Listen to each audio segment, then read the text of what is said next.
تمام تعریفیں اللہ رب العالمین کے لیے ہیں، اور میں گواہی دیتا ہوں کہ اللہ وحدہ لا شریک کے علاوہ کوئی معبود نہیں جو قوی و متین ہے، اور میں گواہی دیتا ہوں کہ ہمارے نبی و سردار محمد صلی اللہ علیہ وآلہ وسلم اس کے بندے اور رسول امین ہیں۔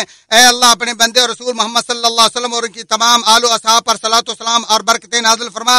حمد و ثنا کے بعد اللہ تعالیٰ سے کما حق ڈرو اور اسلام کے مضبوط کڑے کو مضبوطی سے تھام لو۔ اے اللہ کے بندو، جان لو کہ بندے کی تمنگری و سعادت یہی ہے کہ اسے اللہ کے سامنے اپنے مجبور اور محتاج ہونے کا یقین کامل ہو۔ ارشاد باری تعالیٰ ہے، اے لوگو تم سب کے سب اللہ کے محتاج ہو، جبکہ اللہ غنی حمید ہے۔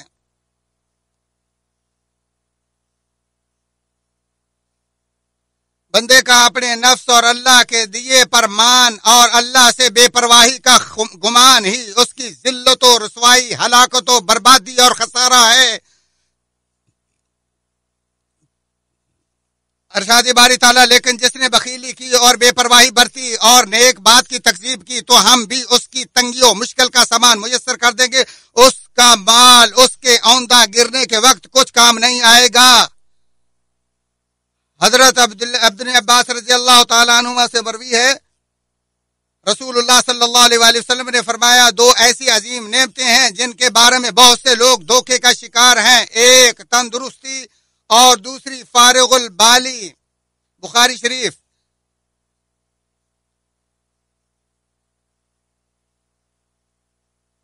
اور حدیث میں آتا ہے کہ اللہ کے رسول صلی اللہ علیہ وسلم فرمایا کہ ہمیشہ تنگی کے بعد آسانی، مصیبت کے بعد خوشحالی ہے۔ اللہ تعالیٰ حدیث قدسی میں فرماتے ہیں، تمہارے اعمال شمار کر کے اس کا پورا بدلہ دیا جائے گا، جو اچھا کرے وہ اللہ کا شکر کرے اور اس کے علاوہ جس کے مقدر میں ہو وہ صبر کرے۔ اے اللہ کے بندو، بے شک اللہ تعالیٰ اور اس کے فرشتے نبی مکرم صلی اللہ علیہ وآلہ وسلم پر درود بھیجتے ہیں۔ ایمان والو، تم بھی آپ صلی اللہ علیہ وآلہ وسلم پر درود و سلام بھیجو۔ اللہ کے رسول صلی اللہ علیہ وسلم فرماتے ہیں، جس نے مجھ پر ایک بار درود و سلام بھیجا اللہ اس پر 10 رحمتیں نازل فرماتا ہے۔ تمام سامعین کرام کی خدمت میں گزارش ہے کہ وہ فضیلت شیخ کی دعا میں شریک ہوں اور آمین کہیں۔ اللهم صل على محمد وعلى آل محمد كما صليت على إبراهيم وعلى آل إبراهيم إنك حميد مجيد. اللهم بارك على محمد وعلى آل محمد كما باركت على إبراهيم وعلى آل إبراهيم إنك حميد مجيد وسلم تسليما كثيرا.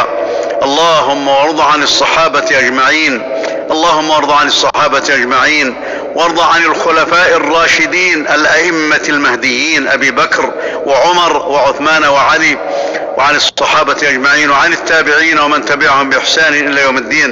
اللهم وارض عنا معهم، اللهم وارض عنا معهم بمنك وكرمك ورحمتك وفضلك يا أرحم الراحمين. اللهم أعز الإسلام والمسلمين، اللهم أعز الإسلام والمسلمين وأذل الكفر والكافرين، اللهم أذل الشرك والمشركين يا رب العالمين. اللهم دمر أعداءك أعداء الدين يا ذا الجلال والإكرام. اللهم اغفر لنا ما قدمنا وما أخرنا وما أسررنا وما أعلنا وما أنت أعلم به منا، أنت المقدم وأنت المؤخر لا إله إلا أنت. اللهم احسن عاقبتنا في الأمور كلها وأجرنا من خزي الدنيا وعذاب الآخرة.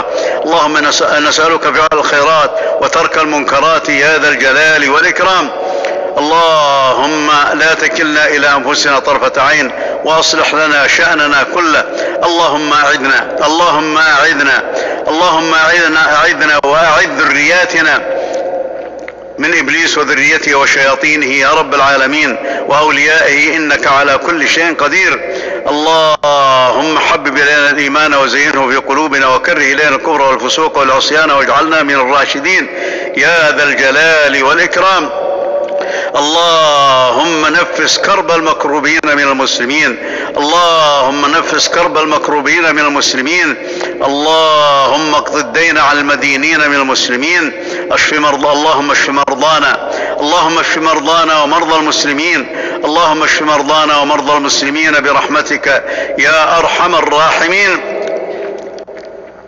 اللهم لا تكلنا إلى أنفسنا يا ذا الجلال والإكرام. اللهم أرنا الحق حقا وارزقنا اتباعه، وأرنا الباطل باطلا وارزقنا اجتنابه. اللهم أعذنا، اللهم إنا نعوذ بوجهك الكريم العظيم وبكلماتك التامات وبأسمائك الحسنى ما علمنا منها وما لم نعلم، بصفاتك العلى، من شر ما خلق ربي وذرأ وبرأ، ومن شر ما ينزل من السماء، ومن شر ما يعرج فيها، ومن شر ما يلج في الأرض، ومن شر ما يخرج منها، ومن شر ما ذرأ في الأرض، ومن شر فتن الليل، ومن شر فتن النهار، ومن شر طوارق الليل والنهار، إلا طارقا يطرق بخير يا رحمن. اللهم أصلح لنا شأننا كله لا إله إلا أنت. اللهم أصلح لنا شأننا كله لا إله إلا أنت. اللهم أعد المسلمين من الشيطان الرجيم، وأعد ذرياتهم من الشيطان الرجيم يا ذا الجلال والإكرام يا أرحم الراحمين. اللهم اغفر لموتانا، اللهم اغفر لموتانا وموتى المسلمين، اللهم اغفر لموتانا وموتى المسلمين. اللهم ارفع هذا الوباء، اللهم ارفع هذا الوباء، اللهم ارفع هذا الوباء عن بلادنا وعن بلاد المسلمين. اللهم ارفع هذا الوباء عن بلادنا يا رب العالمين. اللهم ارفع هذا الوباء عن بلادنا يا رب العالمين، وارفعه عن المسلمين. اللهم إن ضرره عم الأرض يا ذا الجلال والإكرام. اللهم ارفعه عن عبادك، اللهم ارفعه عن عبادك، إنك أنت الرحمن الرحيم يا أرحم الراحمين يا أكرم الأكرمين يا ذا الجلال والإكرام. اللهم ربنا آتنا في الدنيا حسنة وفي الآخرة حسنة وقنا عذاب النار. عباد الله، اللهم آتنا في الدنيا حسنة وفي الآخرة حسنة وقنا عذاب النار. اللهم احفظ بلادنا من كل شر ومكروه يا رب العالمين. اللهم احفظ بلادنا من كل شر ومكروه، إنك على كل شيء قدير. اللهم وفق إمامنا، اللهم وفق خادم الحرمين الشريفين لما تحب وترضى. اللهم وفقه لهداك واجعل عمله في رضاك. اللهم اعنه على كل خير، اللهم اعنه على كل خير، وانفع به الإسلام والمسلمين، وانصر به دينك، وعلي به كلمتك، إنك على كل شيء قدير. اللهم وفق ولي عهده، إنك على كل شيء قدير.